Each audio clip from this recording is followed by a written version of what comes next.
Hello.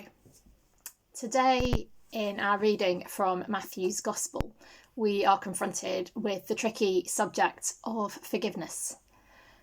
It can be something that's very difficult to do, can't it? But it's also something that can be difficult to receive as well. And yet it is woven into the very heart of the Christian faith. In our services each week or each time we're in church, and maybe in your daily life at home, we pray in the Lord's Prayer, forgive us our sins or trespasses as we forgive those who sin or trespass against us. It is woven, as I say, right into the heart of the Christian faith. It challenges us, I think, to consider our own understanding of forgiveness in our own lives and within the communities in which we live, work and worship. We should be modelling forgiveness as we see it in the gospel in all of our relationships. The narrative that Jesus tells in this section of Matthew's gospel is a response to Peter's not unreasonable question as to how many times he should forgive someone. Now, I can imagine Peter thinking that, I've got my head around this. Jesus says we need to forgive, so I've got this, and I need to show just how much I've got this. So I'm going to be really generous with my suggestion. And Peter goes, how many times should I forgive? 7? And you can imagine him thinking, Jesus is going to come back with, no, 5 at the most, I'm sure. But actually, what Jesus says is no. 70 times 7. In other words, forgive more than you can keep count of. To illustrate this, Jesus then tells the cautionary parable of a king who demands that his slave pays him back 10,000 talents. Now, a talent was worth more than 15 years' wages of a labourer. So basically, it was an almost impossible amount to repay. The slave would have been in prison for the rest of his life. But the slave begs the king to be let off his huge debt, and the king has compassion on him and agrees, only for the slave to be completely uncompassionate, is that a word?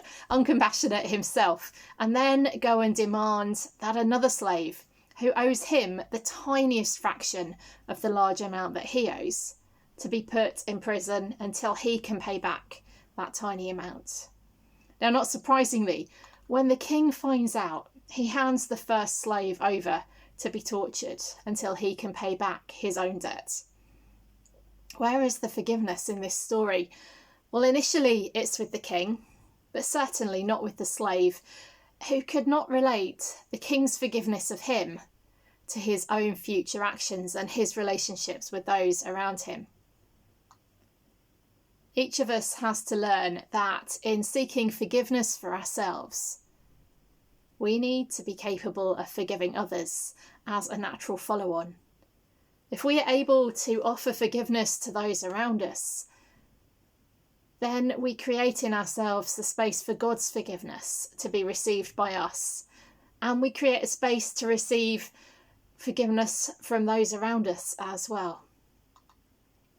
Dr. Deborah Rook notes, it comes down to the idea that what we owe and what we are owed are two sides of the same coin. Forgiveness and being forgiven go hand in hand with each other. You can't really have one without the other. Not truly, anyway. Therefore, the way that we are to treat others must equate to the way God desires to treat us and the way we want God to treat us. If God forgives us and offers us his endless mercy, as we know he does, that will be far bigger than anything we might need to forgive to those around us. There are times in life, of course, when forgiveness becomes even harder and we find ourselves full of what might be described as justifiable anger and hurt. Times when it becomes more than hard to forgive and forget, as though nothing has just happened.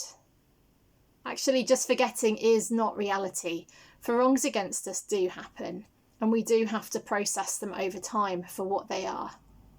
Yet even in these situations, revenge, which is the opposite of forgiveness, is not a long-term solution that will bring lasting peace to us. True forgiveness, however, is.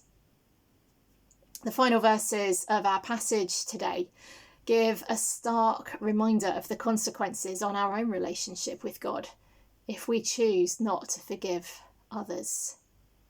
And in anger, his Lord handed him over to be tortured until he could pay his own entire debt.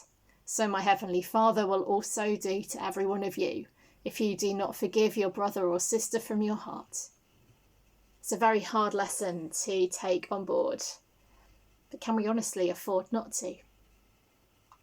I heard recently of someone who'd been the victim of a scam and essentially had been tricked out of something that was rightfully theirs, and not surprisingly is very cross and deeply hurt.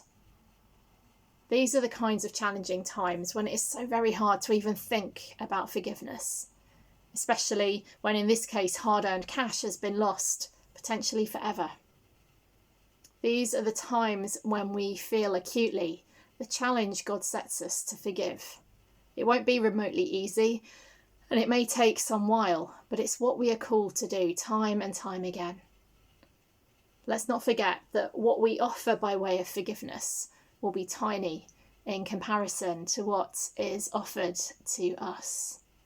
Now, I'm not saying that things don't have consequences and that when someone hurts us or damages us or causes pain, that it doesn't matter and we should just ignore it and say, oh, that's okay. We're told in the Gospels throughout the whole of Scripture actually, time and time again, that God is a God of justice. So seeking justice is not a bad thing to do. Actually, it goes hand in hand, I think, with forgiveness. In situations where there's been abuse or damage to people, it is not wrong to seek justice. We have to accept that there are consequences to actions. There are consequences of sin. We've seen historically in the church, sadly, excuses made where safeguarding hasn't been done as it should have been. We don't say that, oh, it's fine, somebody's done something really awful, we'll just forgive them and move on. No, justice is right and good. The difference is about not seeking revenge and letting go of that desire for revenge ourselves and trusting God. So we can seek after justice. We can seek after the right penalties being in place if something has been illegal, for example. But forgiveness is a different matter. To illustrate where forgiveness can be offered in really tragic and awful circumstances, some of you may remember the Remembrance Day bombing in Enniskillen in 1987. Through the scenes of appalling carnage and recriminations came the gentle voice of Gordon Wilson, whose 20-year-old daughter Marie was killed and he himself injured. He didn't fight for the bombers not to receive justice, but he offered a voice of forgiveness for the bombers that was in such stark contrast to the mayhem and shouting that was going on around him. He went on to be a great campaigner for peace, and in that modelled exactly what Jesus was talking about. He sought to break the cycle of sin rather than causing more violence. Forgiveness is not a pick and mix option. It is to be offered at all times and in all places. Being unable to receive forgiveness for ourselves or holding others in unforgiveness for what they have done to us is not God's way. And we would do well to remember that as we go about our daily lives. As I say, forgiveness is not an easy thing. I know it's something that I struggle with at times. And sometimes, if I'm honest, the best I can do is pray and say, God, I am sorry that I don't want to forgive that person. Please forgive me for my lack of forgiveness and help me to move to a place where I am ready to forgive. Sometimes, if I'm honest, that is the best that I can do. But I think hopefully it shows that desire to forgive, even when it feels too challenging to actually do so. As always, I know that these things can be difficult to deal with. So if you ever want to talk to me about forgiveness, do get in touch. I'll finish with some words from Mark Amos, who sums up forgiveness in this way.